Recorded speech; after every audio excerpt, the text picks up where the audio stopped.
Ako si Henry Chalet, 58 taong gulang, at ang buhay ko sa Paris ay parang isang lumang pelikulang Pranses. Isa akong pangunahing tauhan na humihigop ng kape sa isang kafe sa tabi ng Seine, pinagmamasdan ng mga taong dumaraan ng walang pakialam. Dati akong isang mataas na opisyal sa bangko, namamahala sa bilyon-bilyong euro. Nagretiro ako sa edad na 55. Sapat na ang naipon para mabuhay ng komportable habang buhay, ngunit 2 beses akong nagdiborsyo na nag-iwan sa akin ng isang malaking bahay sa 16th Arrondissement. Ang aking 2 anak, isang lalaki at isang babae, ay hindi na tumatawag.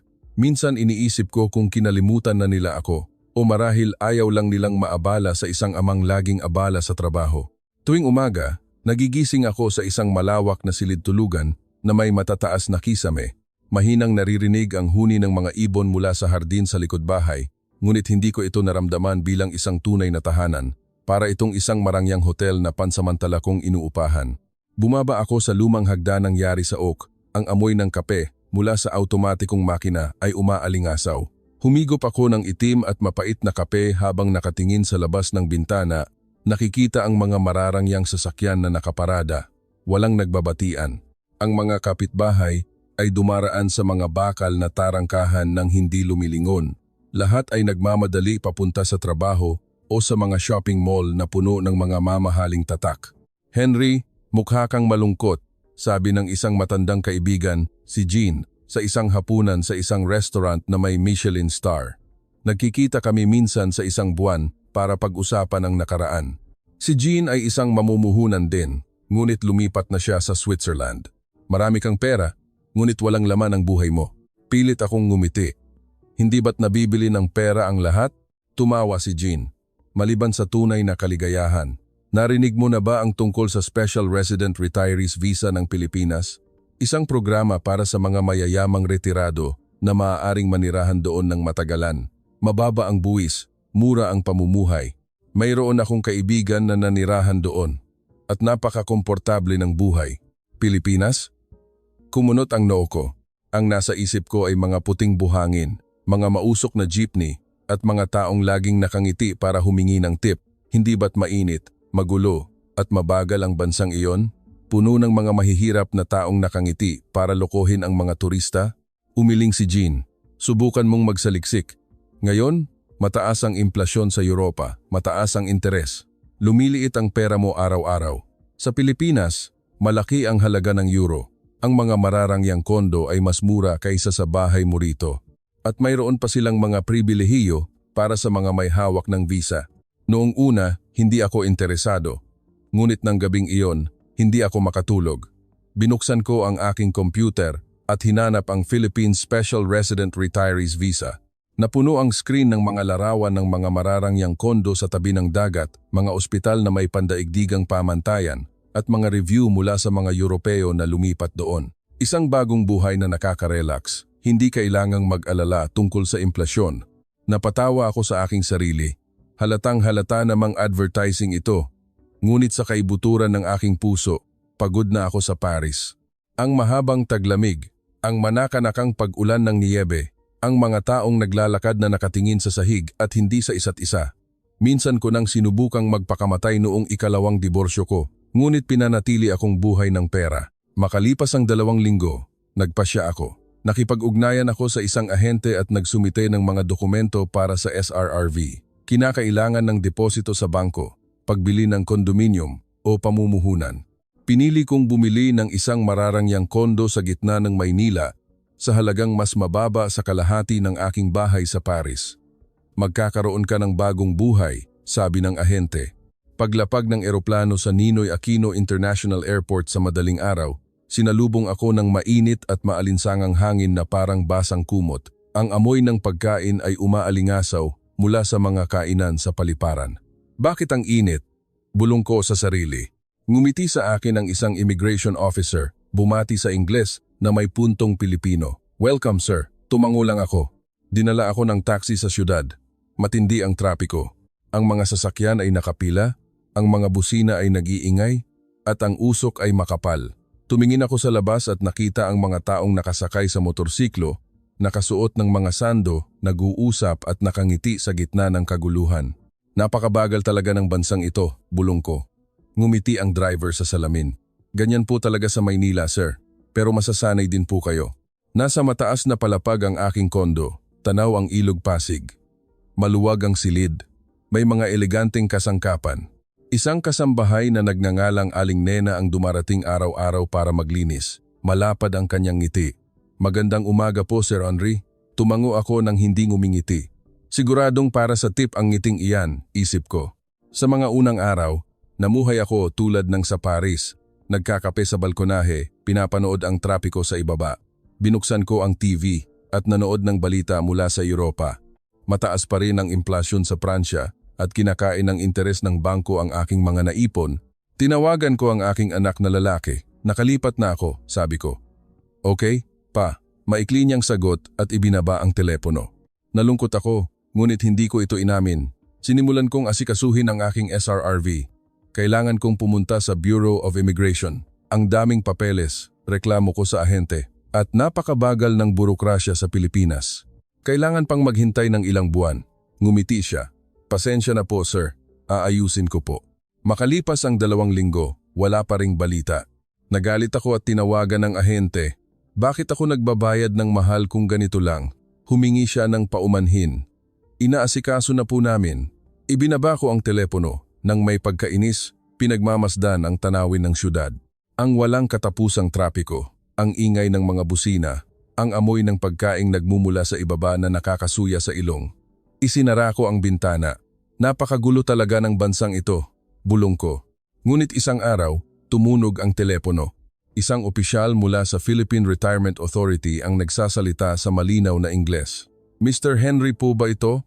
Malapit nang matapos ang inyong mga dokumento, ngunit may kaunting kailangang itama. Tinawagan ko na po kayo mismo para ipaalam. Pasensya na po sa pagkaantala. Nagulat ako. Tumawag ka sa kondo ko? Bakit kailangan mong tumawag ng personal? Mahina siyang tumawa. Gusto po naming maging komportable ang aming mga kliyente. Ngiti lang po, sir. Ibinaba ko ang telepono, natulala. Ang ngiti sa kanyang boses ay naguguluhan sa akin. Sa unang pagkakataon sa loob ng maraming taon, may isang taong nagmamalasakit sa akin nang hindi ako kilala. Bumaba ako para bumili ng kape. Ganun pa rin katindi ang trapiko. Ang amoy ng usok ay humahalo sa amoy ng mga pagkaing kalye.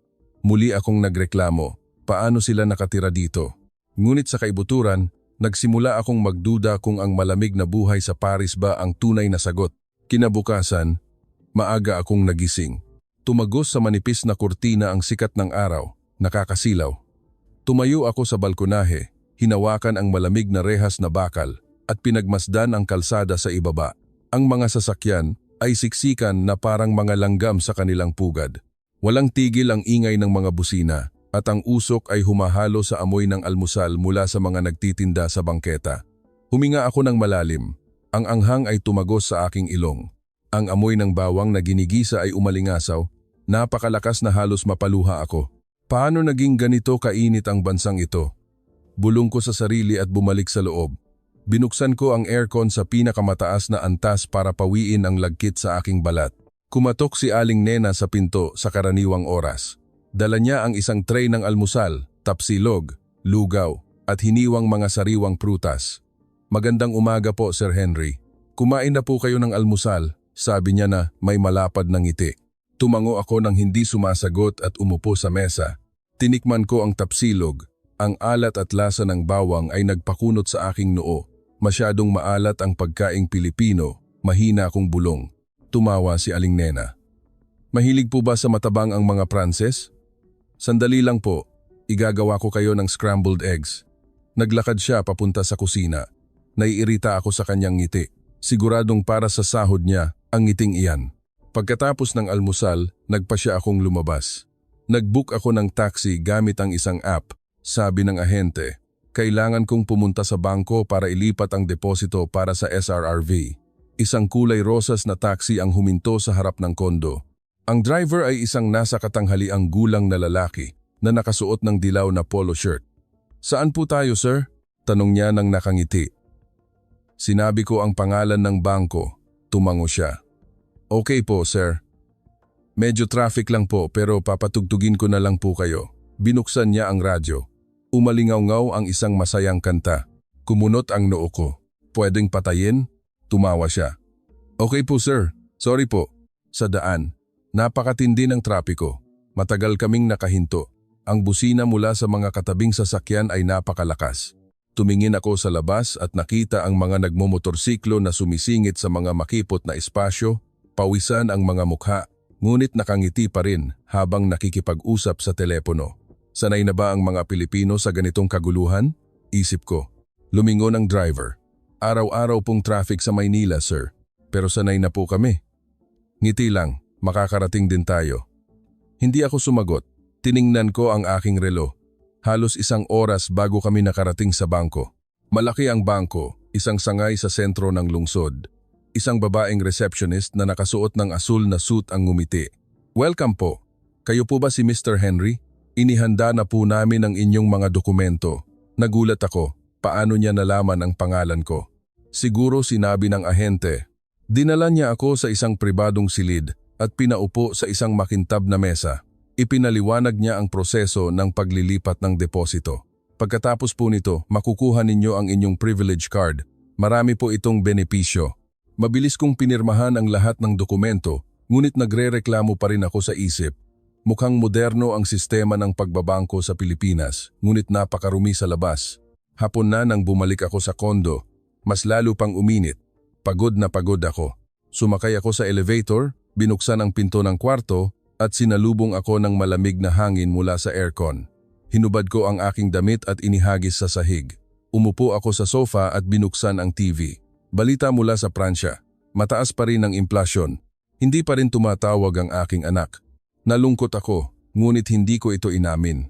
Tumayo ako, kumuha ng malamig na serbesa mula sa ref, uminom ng malaki at lumabas sa balkonahe.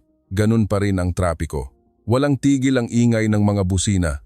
Ang amoy ng pagkain ay umaalingasaw. Isinara ko ang pinto ng balkonahe. Hindi ko talaga kayang manirahan dito.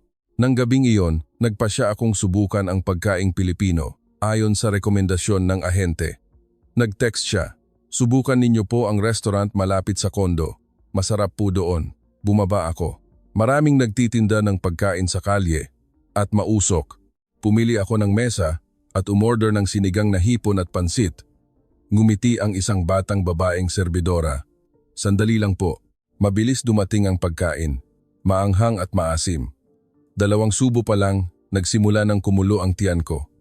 Masyadong maasim. Bulong ko. Ngunit kumain pa rin ako dahil gutom. Nang gabing iyon, matindi ang pagtatai ko. Paulit-ulit akong tumakbo sa banyo, pinagpapawisan, at namimilipit sa sakit ng tiyan. Humiga ako sa malamig na sahig ng banyo, hawak ang aking tiyan. Delikado ang pagkaing Pilipino, isip ko. Tinawagan ko ang ahente ng 2:00 ng madaling araw. Agad siyang sumagot. Mr. Henry, anong nangyari? Ikinuwento ko ang mga sintomas ko. Dadalhin ko po kayo sa isang pribadong ospital na malapit. Sandali lang po. Wala pang 10 minuto, dumating siya sa harap ng kondo gamit ang kanyang sariling sasakyan. Malaki at malinis ang pribadong ospital, malamig ang aircon, isang nurse ang ngumiti. Magandang gabi po. Masakit po ba ang tiyan ninyo? Dinala niya ako sa emergency room. Mabilis akong sinuri ng doktor. Mild food poisoning lang po ito. Lalagyan po namin kayo ng suwero. Nagulat ako. Magkano ang babayaran? Ngumiti ang nurse. Libre po. Dahil mayroon po kayong pribilehiyo mula sa inyong visa. Inaalagaan po namin ang aming mga espesyal na miyembro. Napanganga ako. Sa Paris, napakamahal ng ganitong paggamot.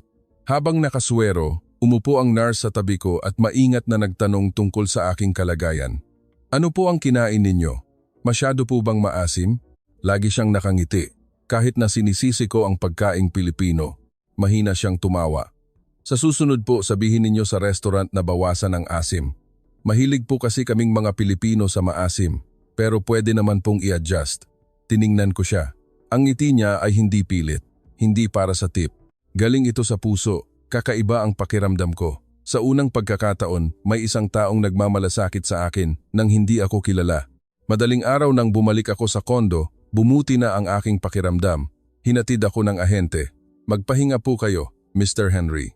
Ngumiti siya at umalis. Sumakay ako sa elevator, umupo sa sofa at tumingin sa labas. nagsisimula na namang mag-traffic. Ngunit sa pagkakataong ito, hindi ako agad nagreklamo. Naalala ko ang ngiti ng nurse. Baka hindi ito peking ngiti, ngunit patuloy pa rin akong kinakain ng kalungkutan. Binuksan ko ang aking telepono at tiningnan ang mga lumang larawan ng pamilya. Ang aking mga anak noong bata pa, nakangiti sa kanilang ama. Napaluha ako. Nakalimutan na nila ang kanilang ama. Bulong ko. Marami akong pera, ngunit walang pumapansin sa akin. Pinatay ko ang telepono at naupo sa malawak na silid. Ang ugong ng aircon lamang ang naririnig sa katahimikan. Nang hapong iyon, bumaba ako para bumili ng grocery sa supermarket sa loob ng kondo. Isang batang babae na nagtitinda ng sampaguita ang nakatayo sa harap ng pinto. Hawak ng maliliit niyang kamay ang mga kuwintas ng sampaguita. "Kuya, bili na po kayo ng sampaguita." "Mabango po," sabi niya na may matamis na ngiti. Umiling ako. Ayoko. Ngunit ngumiti pa rin siya. "Okay lang po," at umalis siya. Tiningnan ko siya habang papalayo. Muli akong naguluhan sa ngiting iyon. Nang gabing iyon, hindi ako makatulog. Inisip ko ang buhay ko sa Paris. Isang malaking bahay ngunit malamig. Dito, mainit ngunit may mga ngiti. Napatawa ako sa sarili. Nababaliw na yata ako. Isang bagong umaga, sumikat ang araw ng napakaliwanag. Nagising ako na mas gumaan ang pakiramdam. Ang suwero mula sa ospital ay nagpagaan sa aking katawan. Hindi na masakit ang tiyan ko.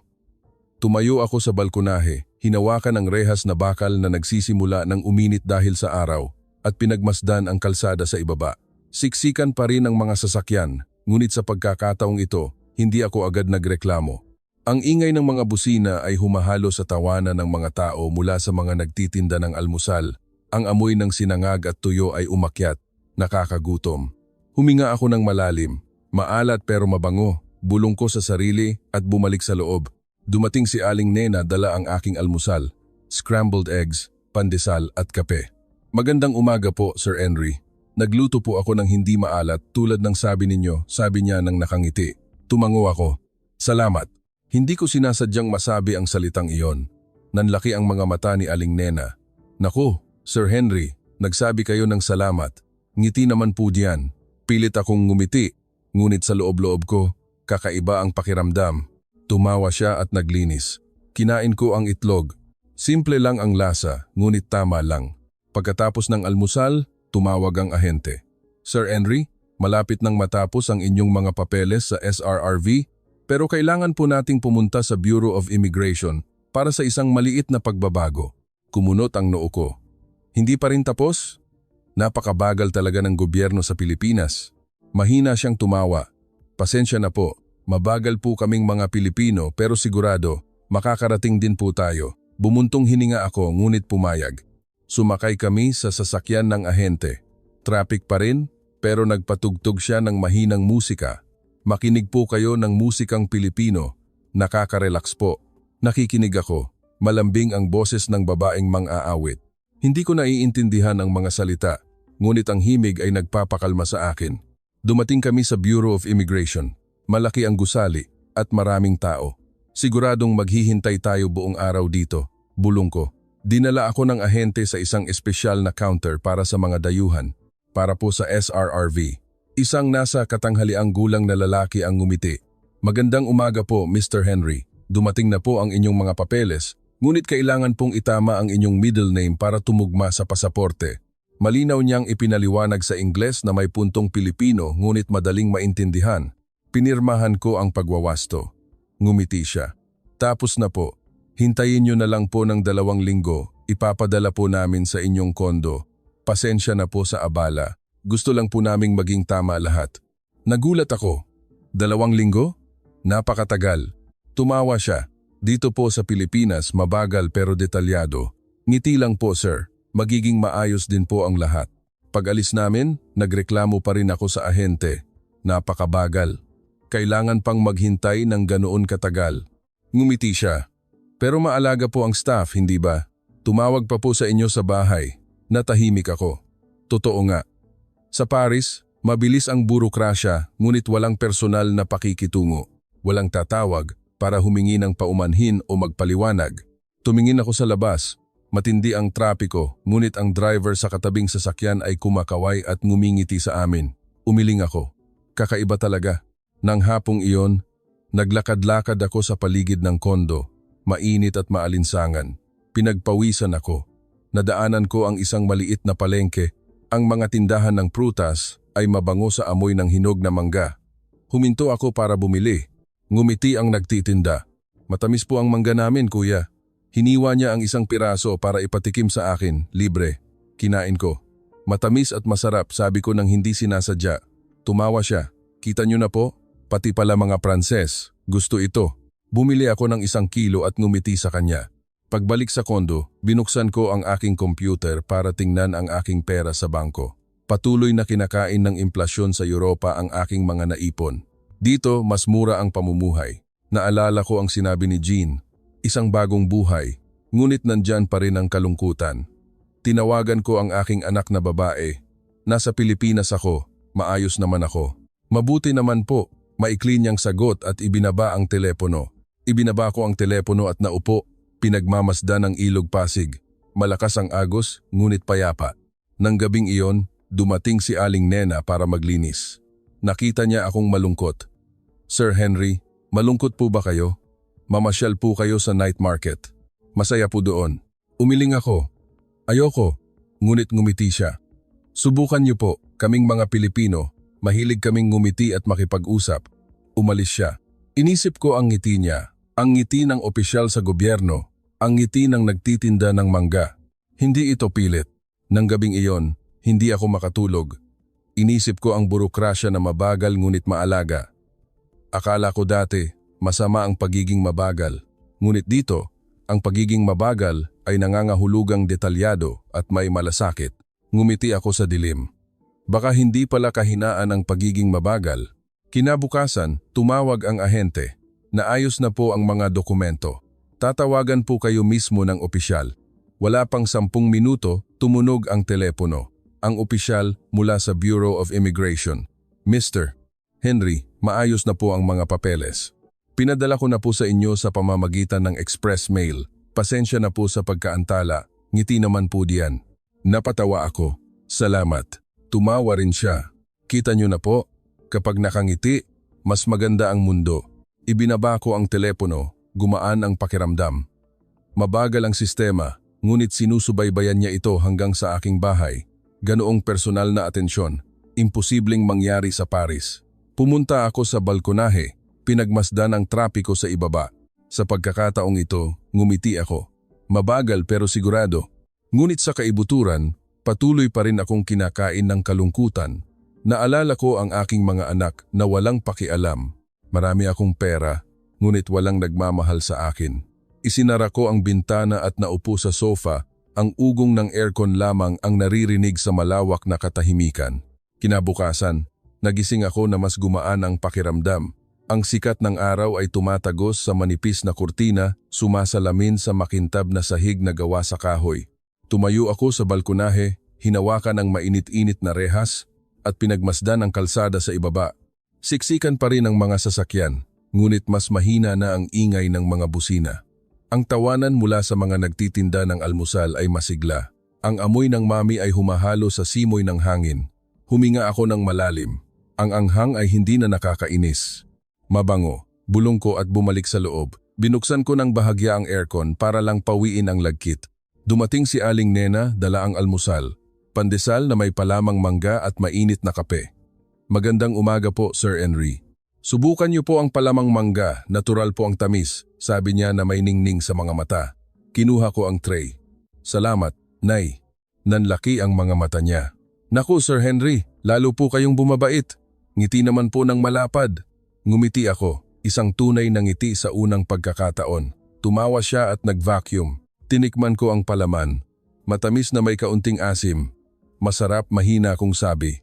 Pagkatapos ng almusal, nagpasya akong subukang kumain muli ng pagkaing Pilipino, ngunit sa pagkakataong ito, mag-iingat ako. Pumunta ako sa isang malinis na kainan sa kalye na malapit sa kondo. Ngumiti ang kusinero. Ano po ang sa inyo, kuya? Umorder ako ng pansit na may hipon. Kaunting sili lang po. Tumango siya, sige po. Mabilis dumating ang pagkain. Tama lang ang lasa, hindi gaanong maanghang. Masarap. Ngunit kalahati pa lang ng kinakain ko, Nagsimula na namang kumulo ang tiyan ko. Nagmadali akong bumalik sa kondo at tumakbo sa banyo. Mas matindi ang pagtatae ko ngayon. Namimilipit ako sa sakit, pinagpapawisan. Humiga ako sa malamig na sahig ng banyo, hawak ang aking tiyan. Delikado talaga ang pagkaing Pilipino, daing ko. Tinawagan ko ang ahente. Agad siyang sumagot. Mr. Henry, ano na naman pong nangyari? Ikinuwento ko ang nangyari. Dadalhin ko po kayo sa dati nating ospital. Sandali lang po, wala pang 10 minuto, dumating siya. Sa daan, traffic, ngunit nagpatugtog siya ng mahinang musika. Relax lang po kayo. Tumango ako, patuloy pa rin ang pagpapawis. Sa ospital, ang dating nurse ang sumalubong sa akin, nakangiti. Nagbalik po kayo, Sir Henry. Pagtatae po ba ulit? Dinala niya ako sa emergency room. Mabilis akong sinuri ng doktor. Food poisoning na naman po, pero mas matindi ngayon. Lalagyan po namin kayo ng suwero at gamot. Magkano ang babayaran? Tanong ko. Ngumiti siya. Libre po. Sakop po lahat ng pribilehiyo ninyo. Inaalagaan po namin ang aming mga espesyal na miyembro. Napangangako. Sa Paris, napakamahal ng ganitong paggamot. Habang nakaswero, umupo ang nurse sa tabi ko. Ano po ang kinain ninyo? Pansit po ba? Sa susunod po, sabihin ninyo na wala talagang sili. Sabi niya na laging nakangiti kahit na sinisisi ko ang pagkaing Pilipino. Mahina siyang tumawa. Mahilig po kasi kami sa maanghang. Pero hindi pa po siguro sanay ang tiyan ninyo. Gagaling din po kayo agad. Ngiti naman po dyan. Tiningnan ko siya. Ang kanyang ngiti ay mainit at hindi pilit. Bakit kailangan ninyong ngumiti ng ganyan? Tanong ko. Kasi po nakikita namin kayong nasasaktan. Gusto po naming gumaan ang pakiramdam ninyo. Kapag nakangiti po, gumaganda ang lahat. Sagot niya. Natahimik ako. Naalala ko ang aking dating pag-iisip. Ngumingiti sila dahil natatakot o para sa pera. Ngunit sa pagkakataong ito, hindi. Hindi niya ako kilala, hindi siya makakatanggap ng tip, ngunit nagmamalasakit pa rin siya. Pumasok ang doktor. Mr. Henry, mabilis po kayong gumagaling. Bukas po, pwede na kayong umuwi. Ngumiti siya. Tumango ako. Salamat.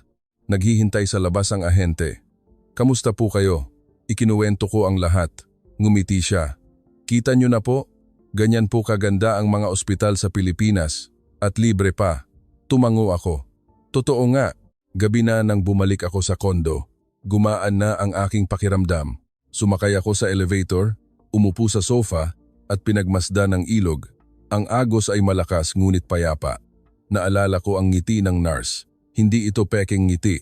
Ngunit nagsimula na namang kumain sa akin ang kalungkutan. Binuksan ko ang telepono at nanood ng balita mula sa Paris. Mataas pa rin ang inflation. Hindi pa rin nagpaparamdam ang aking mga anak. Tinawagan ko ang aking anak na lalaki. May sakit ako, nagtatae. Pagaling ka po, sagot niya at ibinaba ang telepono. Ibinaba ko ang telepono, napaluha. Marami akong pera, ngunit nag-iisa ako. Lumabas ako sa balkonahe, pinagmasdan ang trapiko sa ibaba. Ang amoy ng pagkain ay umaalingasaw. Sa pagkakataong ito, hindi ko isinara ang pinto. Nang gabing iyon, hindi ako makatulog. Inisip ko ang pagkaing Pilipino na maanghang at nagdudulot ng sakit ng tiyan. Para itong buhay dito.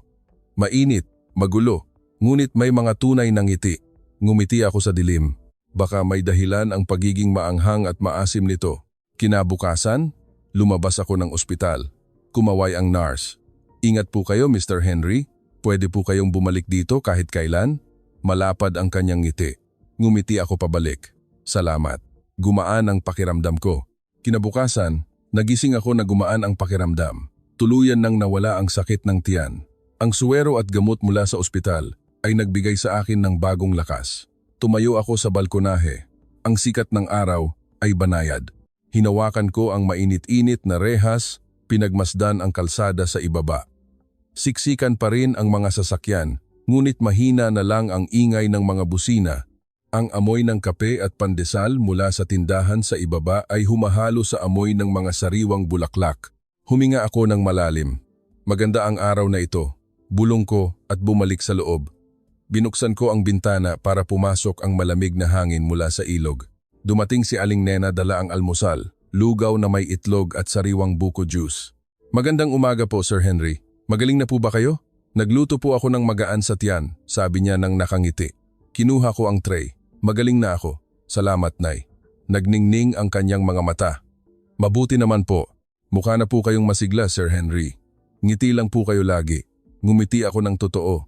Tumawa siya at diniligan ang mga halaman sa balkonahe. Tinikman ko ang lugaw. Tama lang ang lasa, hindi mamantika, hindi maanghang. Perpekto. Mahina akong sabi. Pagkatapos ng almusal, nagpasya akong manatili na lang sa kondo. Ayoko nang magkasakit ulit. Umupo ako sa malambot na sofa at nanood ng balita sa TV. Mga imahe ng magulong Maynila ngunit puno ng buhay. Inilipat ko sa balita mula sa Pransya. Mataas pa rin ang inflasyon.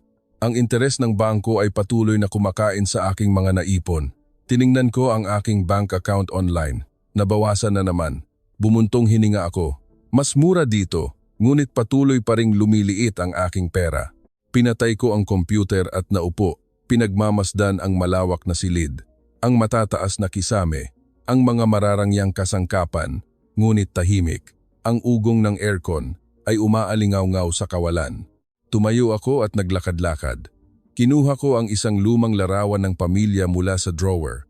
Ang aking mga anak noong bata pa, masayang nakangiti habang yakap ako, napaluha ako. Nakalimutan na nila ang kanilang ama. Tinawagan ko ang aking anak na babae. Nalulungkot ako. Abala po ako sa trabaho pa. Maikli niyang sagot at ibinaba ang telepono. Nanginginig ang aking mga kamay nang ibaba ko ang telepono. Lumabas ako sa balkonahe, pinagmasdan ang ilog. Ang agos ay malakas. Ngunit pakiramdam ko, lumulubog ako. Maraming beses ko nang naisip magpakamatay sa Paris noong ikalawang diborsyo ko. Tumayo ako sa isang tulay sa Seine, pinagmasdan ang agos ng tubig, nag-iisip na tumalon. Ngunit pinanatili akong buhay ng pera. Nabibili ng pera ang lahat, maliban sa mga taong nagmamahal sa iyo, bulong ko. Dito, mayroon akong marangyang kondo na may magandang tanawin, ngunit walang kasama. Wala akong kaibigan, walang pamilya. Ngumingiti si Aling Nena, ngunit kasambahay lang siya. Ngumingiti ang nurse, ngunit trabaho lang niya iyon. Naramdaman ko ang sukdulang kalungkutan. Ang malawak na silid ay naging isang gintong kulungan. Nang hapong iyon, binuksan ko ang ref, kumuha ng serbesa, at uminom ng malaki, isa pa. Nahihilo ako. Humiga ako sa sofa, umiiyak. Bakit ako napunta dito? Nag-flashback sa isip ko ang Paris. Isang malaking bahay ngunit malamig. Dito, mainit ngunit walang laman. Tumayo ako, pasuray-suray na lumabas sa balkonahe. Hinawakan ko ng mahigpit ang rehas at tumingin sa ibaba. Ang mga sasakyan ay nakapila, ang mga tao ay naglalakad, ngunit walang tumitingin sa itaas. Naisip kong tumalon. Bumilis ang tibok ng puso ko. Bumuhos ang kawalan ng pag-asa. Marami akong pera, ngunit hindi nito nabibili ang kaligayahan. Matagal akong nakatayo doon, nanginginig ang mga kamay. Ang hangin ay humihihip sa mga dahon. Ang amoy ng pagkain mula sa ibaba ay umaalingasaw, ngunit hindi ako nagugutom. Ipinikit ko ang aking mga mata. Tapusin na natin ito. Ngunit biglang pumasok sa isip ko ang ngiti ng nurse. Kapag nakangiti, gumaganda ang lahat. Idinilat ko ang aking mga mata, tumutulo ang luha. Umatras ako, pumasok sa loob, at bumagsak sa malamig na sahig. Humagulgol ako. Nalulungkot ako. Nang gabing iyon, kumatok si Aling Nena sa pinto. Sir Henry, gusto niyo po bang kumain ng hapunan? Hindi ako sumagot. Binuksan niya ang pinto at nakita akong nakahiga sa sahig, maputla. Naku, Sir Henry, anong nangyari? Lumapit siya para tulungan ako. Itinulak ko siya. Pabayaan mo ako. Ngunit hindi niya ako binitiwan. Nalulungkot po ba kayo? Halika, maupo po muna kayo. Dinala niya ako sa sofa at binigyan ng tubig. Umupo siya sa tabi ko.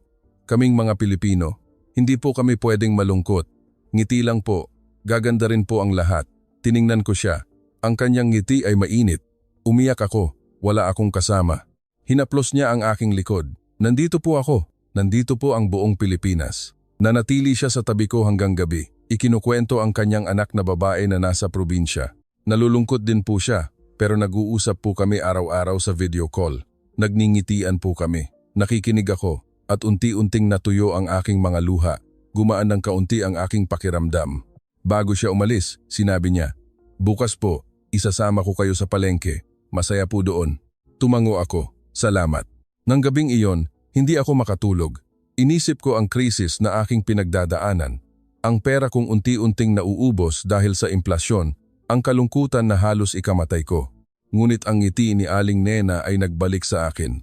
Ngumiti ako sa dilim. Baka kaya ko pang mabuhay. Ngunit pagsapit ng madaling araw, muli akong nilamon ng kawalan ng pag-asa. Binuksan ko ang computer. Tiningnan ang balita mula sa Paris. Hindi sinasagot ng aking mga anak ang aking mga mensahe. Pinatay ko ang computer at naupo. Mas matindi ang kalungkutan ngayon. Isang bagong umaga, nagising ako na mabigat ang pakiramdam. Nahihilo pa rin ako sa kalasingan at pag-iyak kagabi. Ang sikat ng araw ay napakaliwanag. Tumayo ako sa balkonahe, nanginginig ang mga kamay na nakahawak sa rehas, pinagmasdan ang kalsada sa ibaba. Siksikan pa rin ang mga sasakyan, umuugong ang mga busina, umaalingasaw ang amoy ng almusal, ngunit wala akong ganang kumain. Bumalik ako sa loob at umupo sa sofa. Hawak ang aking ulo. Bakit ganito? Daing ko. Ang kawalan ng pag-asa ay patuloy na kumakain sa akin. Ang pera kong nawawala. Ang kalungkutan na parang isang itim na butas na humihigop sa akin. Dumating si Aling Nena dala ang almusal, pandesal na may itlog at mainit na tsaa. Magandang umaga po, Sir Henry. Hindi po ba kayo nakatulog kagabi? Ang putla niyo po. Kumain na po kayo. Sabi niya nang nakangiti, ngunit may pag-aalala sa kanyang mga mata. Umiling ako. Wala akong gana. Inilapag niya ang tray at umupo sa tabi ko. Nalulungkot po ba kayo? Kagabi po, iniisip ko kayo. Halika, samahan niyo po ako sa palengke. Mag-e-enjoy po kayo. Tiningnan ko siya. Ang kanyang ngiti ay mainit. Bumuntong hininga ako. Sige. Dinala niya ako pababa ng elevator at palabas ng kondo. Mainit at maalinsangan, ngunit may mahinang simoy ng hangin mula sa ilog. Tumawid kami sa kalsadang puno ng trapiko. Ang mga motorsiklo ay sumisingit. Nakakatakot ang trapiko. Reklamo ko. Tumawa si Aling Nena. Sanayan lang po. Malapit lang po ang palengke. Dumating kami sa isang maliit na palengke sa gilid ng daan. Mga tindahan ng sariwang gulay at prutas. Ang amoy ng hinog na papaya ay humahalo sa amoy ng tuyo. Kumunot ang noo ko, ngunit hinila ako ni Aling Nena. Tingnan niyo po ito. Sa isang tindahan ng Sampaguita, isang maliit na batang babae ang nagtitinda.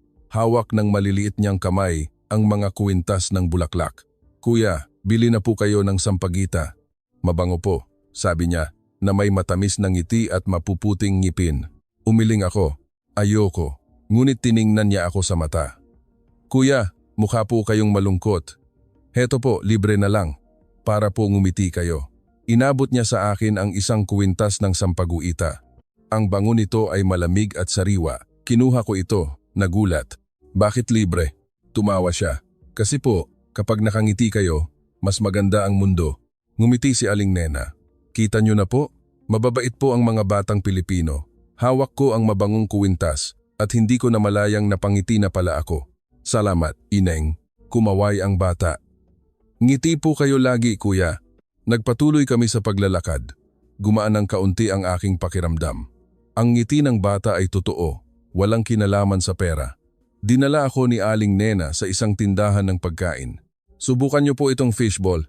Hindi po maanghang. Bumili siya para sa akin. Kinain ko. Masarap. Ngumiti siya. Kita niyo na po? Maraming ngiti sa buhay dito. Umupo kami sa isang bangko sa gilid ng daan. Ang mga taong dumaraan ay tumitingin at ngumingiti sa amin. Kakaiba ang pakiramdam. Bakit lahat ng tao dito nakangiti? Kasi po, nakikita namin ang isa't isa. Hindi po namin hinahayaang may malungkot, sagot ni Aling Nena. Pagbalik sa kondo, inilagay ko ang kuwintas ng Sampaguita sa mesa. Ang bango nito ay kumalat sa buong silid. Binuksan ko ang computer at tiningnan ang aking email. Nagpadala ng mensahe ang ahente. Malapit nang matapos ang inyong SRRV. Congratulations po. Ngunit hindi ako gaanong natuwa. Nandyan pa rin ang kalungkutan. Tinawagan ko ang aking anak na lalaki. Nalulungkot ako. Hindi siya sumagot. Ibinaba ko ang telepono, umiiyak. Nang hapong iyon, bumalik si Aling Nena. Bukas po, isasama ko kayo sa simbahan. Makakatulong po iyon para gumaan ang inyong pakiramdam. Tumango ako. Sige, umalis siya. Kinuha ko ang kuwintas ng Sampaguita at inamoy. Ang ngiti ng bata ay pumasok sa aking isipan. Libre, dahil nakita niya akong malungkot. Ngumiti ako. Baka hindi nga peke ang mga ngiti dito. Nang gabing iyon, lumabas akong mag-isa. Nakakatakot pa rin ang trapiko, Ngunit pinanood ko ang batang nagtitinda ng sampaguita. Tumakbo siya palapit sa akin. "Kuya, bumalik po kayo. Nakangiti na po kayo." Inabutan niya ako ng isa pang bulaklak. Kinuha ko ito. "Salamat." Tumawa siya at tumakbo palayo. Hawak ko ang bulaklak, gumaan ang aking pakiramdam. Nang gabing iyon, hindi ako makatulog. Inisip ko ang pagbabago. Ang batang nagbigay ng libreng bulaklak dahil nakita niya ang aking kalungkutan. Ang trapiko na dati kong kinaiinisan ay naging backdrop na lang ng mga tunay na ngiti. Ngumiti ako sa dilim. Bukas, sasama ako kay Aling Nena sa simbahan. Kinabukasan, dinala ako ni Aling Nena sa isang simbahan na malapit, traffic sa daan, ngunit nagkwento siya ng mga nakakatawang bagay. Tumawa ako. Pagdating sa simbahan, narinig ko ang tunog ng mga kampana. Ang amoy ng kandila ay umaalingasaw. Sumunod ako kay Aling Nena. Nagdasal siya. "Hilingin niyo po na gumaan ang inyong pakiramdam," sabi niya. Nagdasal din ako. Isang kapayapaan ang bumalot sa akin. Pagbalik sa kondo, inilagay ko ang kuwintas ng sampagita sa isang maliit na altar sa aking silid. Ang ngiti ng bata, ang ngiti ni Aling Nena, ang nagbigay sa akin ng dahilan para manatili. Baka malampasan ko ang kalungkutan, ngunit sa kaibuturan, hindi pa tapos ang krisis. Ang pera kong nawawala, ang kalungkutan na laging nag-aabang. Kinabukasan, nagising ako na may kapayapaan sa aking puso. Ang sikat ng araw ay banayad, tumatagos sa kurtina. Ang amoy ng sampaguita ay nananatili sa silid, malamig at sariwa. Tumayo ako sa balkonahe, hinawakan ang mainit-init na rehas, pinagmasdan ang kalsada sa ibaba. Siksikan pa rin ang mga sasakyan, mahina ang ingay ng mga busina, umaalingasaw ang amoy ng almusal mula sa mga nagtitinda. Ngunit sa pagkakataong ito, ngumiti ako. Nagsisimula ng gumanda ang buhay dito, bulong ko at bumalik sa loob. Binuksan ko ang bintana para pumasok ang malamig na hangin mula sa ilog, sariwa at may halong amoy ng mga bulaklak. Dumating si Aling Nena dala ang almusal, sinangag na may gulay, itlog at sariwang coconut water. "Magandang umaga po, Sir Henry. Nag-enjoy po ba kayo sa simbahan kahapon? Nagluto po ako ng magaan sa tiyan," sabi niya nang nakangiti. Kinuha ko ang tray. "Salamat sa pagsama sa akin. Nag-enjoy ako." Nagningning ang kanyang mga mata. "Mabuti naman po. Mukha na po kayong masigla. Ngiti lang po kayo lagi." "Aling Nena, ano nga ulit yung sinasabi mo tungkol sa pagboboluntaryo?" Tumawa siya. Opo. Mayroon po ditong isang programa. Nagtuturo po ng Ingles sa mga ulila. Interesado po ba kayo? Ang cute po ng mga bata at laging nakangiti." Kumunot ang noo ko. Ako? Magtuturo sa mga bata? Ngunit pumasok sa isip ko ang imahe ng batang nagtitinda ng sampaguita, ang kanyang matamis na ngiti. Tumango ako. "Sige, subukan natin." Tuwang-tuwa si Aling Nena. "Napakagaling. Bukas po isasama ko kayo sa center. Hihintayin po kayo ng mga bata." Pagkatapos ng almusal, naglakad-lakad akong mag-isa sa paligid ng kondo.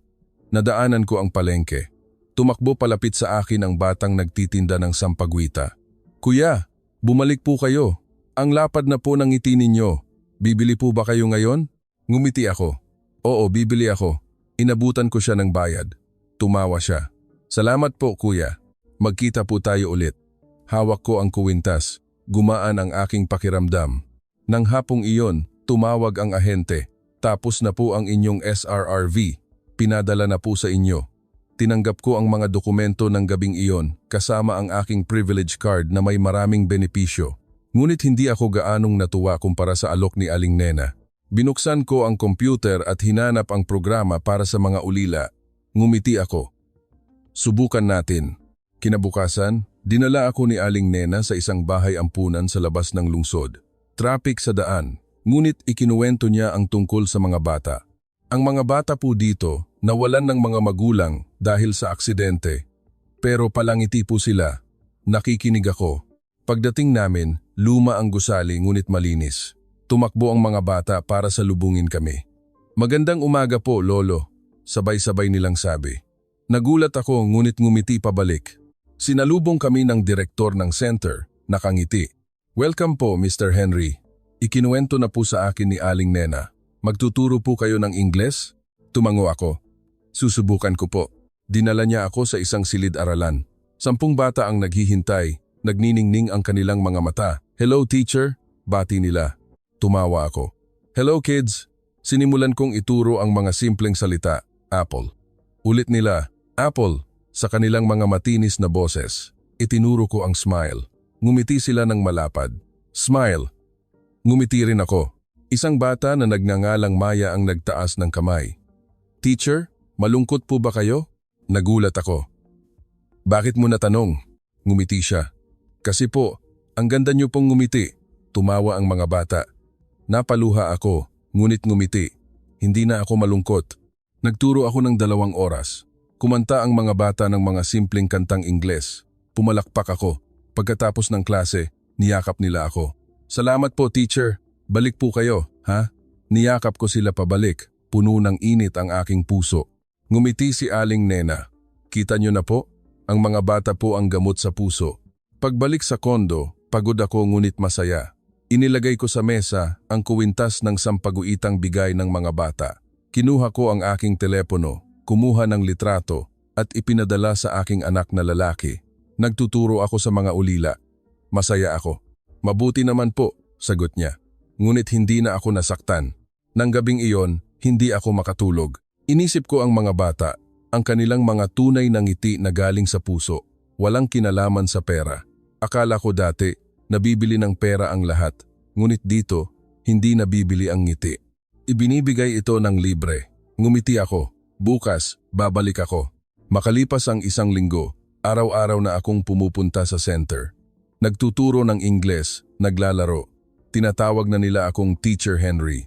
Ikinuwento ko sa kanila ang tungkol sa Paris. Nanlaki ang kanilang mga mata.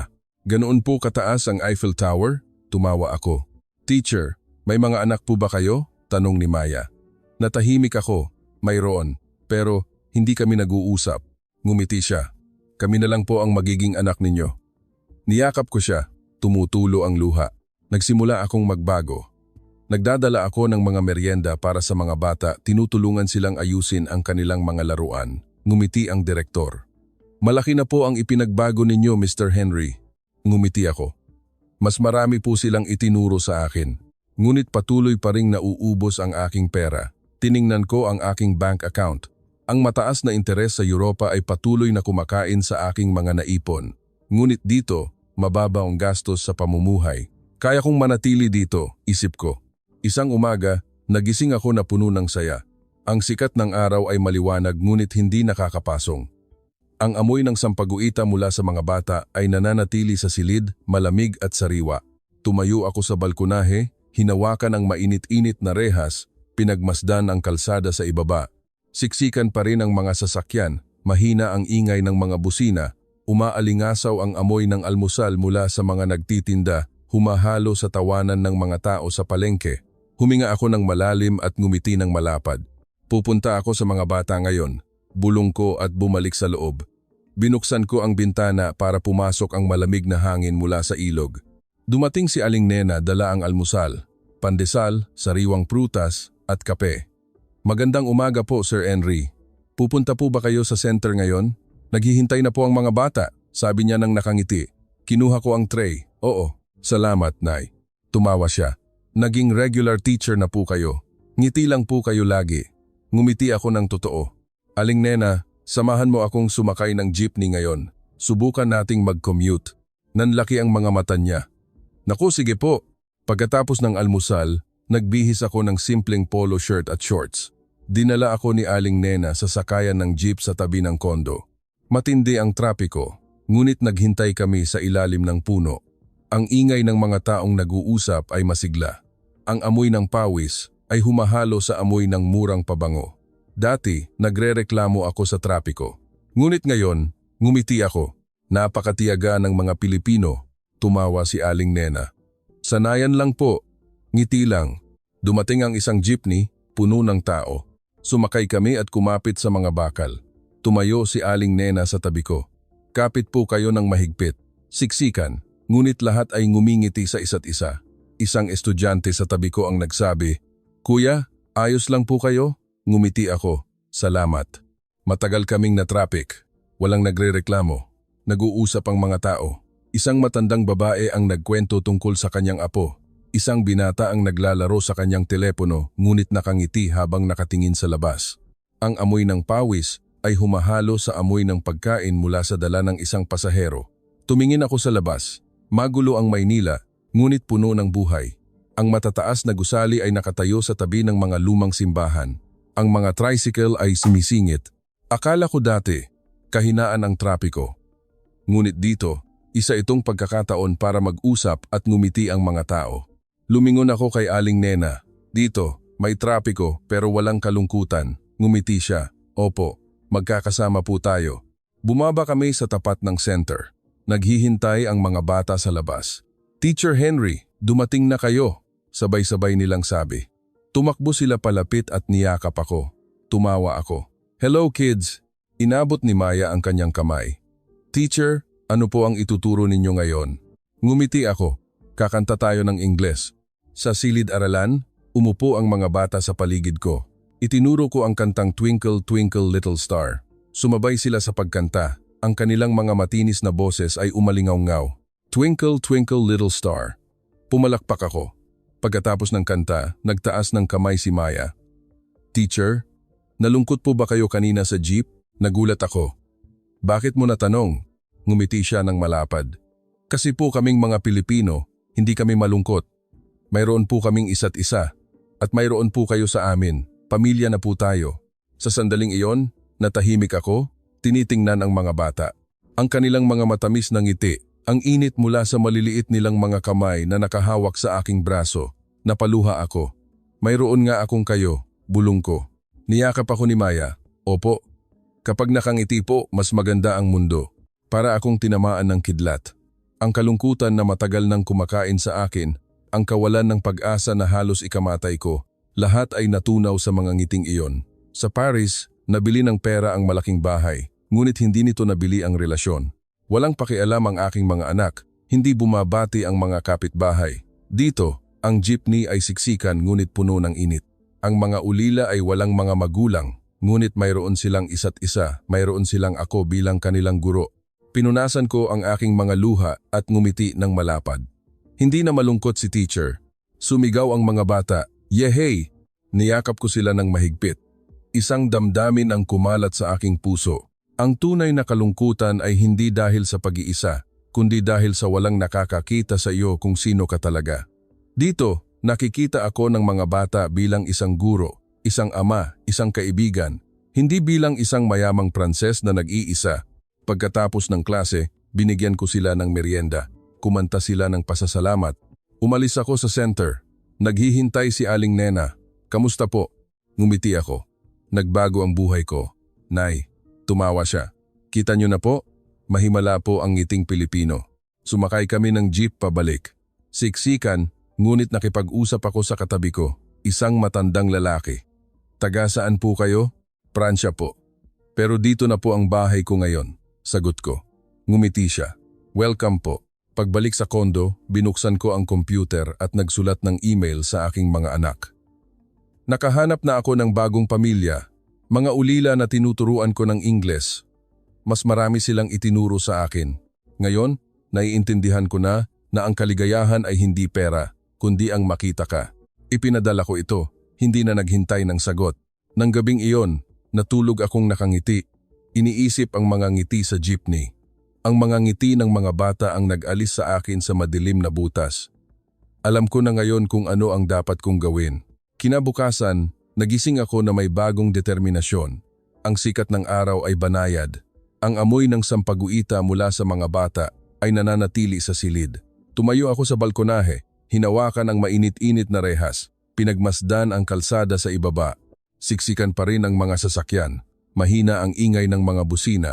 Umaalingasaw ang amoy ng almusal. Ngunit sa pagkakataong ito, ngumiti ako ng malapad. Ngayon ang simula ng bago, bulong ko at bumalik sa loob. Binuksan ko ang bintana para pumasok ang malamig na hangin mula sa ilog. Dumating si Aling Nena dala ang almusal, sinangag, gulay at sariwang orange juice. Magandang umaga po, Sir Henry. Ang sigla niyo po ngayon, ang lapad ng ngiti niyo, sabi niya. Kinuha ko ang tray. Nay, nagpasya na ako. Ibenta ko na lahat ng ari-arian ko sa Paris at dito na ako titira ng permanente. Nanlaki ang mga mata niya. Talaga po? Naku, matutuwa po ang mga bata. Ngumiti ako. Oo. Bibili ako ng maliit na bahay sa Tagaytay, malapit sa kalikasan, at magpapatuloy ako sa pagtuturo sa mga bata. Tumawa siya. Malaki na po talaga ang ipinagbago ninyo, Sir Henry. Pagkatapos ng almusal, binuksan ko ang computer at nakipag-ugnayan sa isang real estate agent sa Paris. Ibenta mo ang malaking bahay, kasama na ang lahat ng kasangkapan. Nagulat siya. Sigurado po kayo, Mr. Henry? Milyon-milyong euro po ang halaga niyan. Ngumiti ako. Sigurado ako. Ang perang makukuha ko, ibibili ko ng maliit na bahay sa Pilipinas at ang isang bahagi ay ibibigay ko sa bahay ampunan. Natahimik siya sandali. Naiintindihan ko po. Aasikasuhin ko po. Nagsaliksik ako ng mga bahay sa Tagaytay. Mga larawan ng mga maliliit na bahay na napapaligiran ng mga luntiang halaman, tanaw ang Bulkang Taal. Ang halaga ay mas mababa pa sa inaasahan ko. Pinili ko ang isa na may hardin sa likod, malapit sa isang simbahan at paaralan. Tinawagan ko ang isang ahente sa Pilipinas. Bilhin mo na yan. Tumawa siya. Congratulations po. Magkakaroon po kayo ng payapang buhay. Nang hapong iyon, pumunta ako sa center para ibalita sa mga bata. Lilipat si teacher sa Tagaytay, pero dadalawin ko kayo buwan-buwan. At iimbitahan ko kayong lahat na bumisita. Sumigaw ang mga bata. Yehey! May bagong bahay si teacher. Niyakap ako ni Maya. Hindi na po kayo malulungkot, di ba? Ngumiti ako. Hindi na. Dahil mayroon akong kayo. Ngumiti ang direktor. Salamat po sa donasyon ninyo. Ang perang galing sa pagbenta ng inyong bahay sa Paris ay gagamitin namin para magtayo ng bagong silid-aralan. Tinulungan ko ang mga bata na iguhit ang kanilang pangarap na bahay. Iginuhit nila ang isang bahay na may hardin kung saan nagtuturo si Teacher Henry. Napaluha ako. Ang bahay ni teacher ay dito, kasama ninyo. Niyakap ako ng mga bata ng mahigpit. Nang gabing iyon, sumakay ako ng jeep pabalik. Siksikan, ngunit nakipag-usap ako sa katabi ko. Isang matandang babae. Taga saan po kayo? Paris po. Pero dito na po ang bahay ko ngayon, sagot ko. Ngumiti siya. Welcome po. Pagbalik sa kondo, nag-impake ako. Ibinenta ko ang karamihan sa aking mga mararangyang kasangkapan. Itinago ko lang ang mga lumang larawan ng pamilya at ang mga kuwintas ng sampaguita mula sa mga bata. Sumulat ako ng liham sa aking mga anak. Ibinenta ko na ang bahay sa Paris at bumili ng maliit na bahay sa Tagaytay. Natagpuan ko ang tunay na kaligayahan sa mga ulila at sa mga ngiting Pilipino. Pwede niyo akong bisitahin kung gusto ninyong malaman kung ano ang kaligayahan. Ipinadala ko ito, hindi na naghintay ng sagot. Nang gabing iyon, hindi ako makatulog. Inisip ko ang aking desisyon. Ang pagbebenta ng lahat sa Pransya. Isang malaking bahay, milyon-milyong pera, ngunit binili lang nito ang kalungkutan. Dito, isang maliit na bahay ngunit puno ng mga ngiti. Ngumiti ako. Tama ang ginawa ko. Makalipas ang 2 linggo, naibenta ang bahay sa Paris. Inilipat ang pera at agad kong binili ang bahay sa Tagaytay. Isang maliit na bahay na may luntiang hardin, tanaw ang lawa. Lumipat ako at nagsimulang magturo sa mga ulila sa malapit na lugar. Tinatawag na nila akong Teacher Henry. Nagtanim ako ng mga gulay, nag-alaga ng manok. Simple ang buhay, ngunit puno. Tinawagan ko si Aling Nena. Nay, masaya ako. Tumawa siya. Kita niyo na po, binago ng ngiting Pilipino ang buhay ninyo. Mabilis na lumipas ang 1 taon. Nakatayo ako sa harap ng aking maliit na bahay sa Tagaytay. Hawak ang rehas na gawa sa kawayan, pinagmamasdan, ang luntiang paligid. Ang sikat ng araw ay banayad. Ang amoy ng sampaguita na ipinadala ng mga bata ay umaalingasaw sa bahay. Ang mga manok ay nag-iingay. Ang tawanan ng mga bata mula sa kalapit na paaralan ay masigla. Huminga ako ng malalim at ngumiti ng malapad. Ito ang tunay na tahanan. Bulong ko at pumasok sa loob. Binuksan ko ang bintana para pumasok ang malamig na hangin mula sa kabundukan. Tuwing umaga, naghahardin ako. Nagtatanim ng mga organikong gulay. Dinidiligan ang mga halaman. Marumi ang aking mga kamay, ngunit masaya ang aking puso. Ang mga ulila mula sa malapit na center ay tumutulong. Teacher Henry, magtuturo po ba kayo ng bagong kanta ngayon? Tanong ni Maya. Na ngayon ay mas matangkad na. Tumawa ako. Oo naman. Halika, umupo kami sa ilalim ng puno ng sampalok at kumanta ng mga kantang Ingles at Tagalog. Tumawa ang mga bata. Ang gwapo niyo po kapag nakangiti. Teacher, sumusulat ako sa aking mga anak buwan-buwan. Nasa Tagaytay ako, nagtuturo sa mga ulila, nagtatanim ng gulay. Ngayon, naiintindihan ko na ang tunay na kaligayahan ay hindi pera, kundi ang makita ka kung sino ka. Minamahal ako ng mga batang ito bilang isang guro, isang ama, isang kaibigan. Bisitahin niyo ako. Sa unang pagkakataon, sumagot ang aking anak na lalaki. Mukha po kayong masaya pa. At sa unang pagkakataon sa loob ng maraming taon, tumawag ang aking anak na babae. Pa, gusto ko pong bumisita. Napaluha ako. Halika, anak. Isang araw, dumating sila. Paglapag ng eroplano sa Maynila, nagbiyahe kami papuntang Tagaytay. Nagtaka sila nang makita ang maliit kong bahay. Ito po ba ang bahay ninyo, pa? Ngumiti ako ng malapad. Oo, ang tunay kong tahanan. Naglakad kami sa hardin. Sinalubong kami ng mga ulila. Magandang araw po, nagulat ang aking anak na babae. Ang cute po nila. Dinala ko sila sa center at nagturo kami ng kanta ng magkakasama. Ngumiti ang aking anak na lalaki. Malaki na po ang ipinagbago ninyo, pa. Ang mga bata ang nagturo sa akin, sagot ko. Nang gabing iyon, kumain kami sa isang mesang gawa sa kahoy. Mga sariwang gulay mula sa hardin, mga itlog mula sa aming mga manok. Masarap ang kain ng aking mga anak. Mas masarap pa po ito kaysa sa Paris, pa. Tumawa ako. Oo, ang kaligayahang galing sa ating mga kamay. Nagkwentuhan kami ng matagal. Ikinuwento nila ang tungkol sa kanilang mga trabaho. Ikinuwento ko ang tungkol sa mga bata. Dati, nalulungkot ako at gusto ko nang mamatay. Ngunit ang ngiting Pilipino ang nagligtas sa akin. Nang gabing iyon, natulog sila sa aking bahay, sa ilalim ng maliwanag na buwan. Tumayo ako sa balkonahe, pinagmasdan ang lawa. Salamat Pilipinas, bulong ko. Humihip ang hangin, dala ang kapayapaan. Sa mga sumunod na taon, nagtayo ako ng isang maliit na learning center sa tabi ng aking bahay. Nagtuturo ako ng Ingles sa mga ulila at mga bata sa probinsya. Ang perang galing sa pagbenta ng bahay sa Paris ay ginamit ko para magtayo ng mga silid-aralan at isang library. Araw-araw, dumarating ang mga bata. Nakangiti ng malapad. Si Teacher Henry po ang aming bayani. Ngumiti ako, kayo ang tunay na mga bayani. Minsan, bumibisita ako sa Maynila. Sumasakay ako ng jeep at nakikita si Aling Nena. Mr. Henry, bumata po kayo. Sabi niya nang nakangiti. Tumawa ako. Mahimala po talaga ang ngiting Pilipino. Sumulat ako ng isang maliit na libro. Mula Paris hanggang Tagaytay, ang tunay na ngiti. Ikinuwento ko ang aking buhay. Mula sa isang mayamang malungkot hanggang sa isang voluntaryong guro.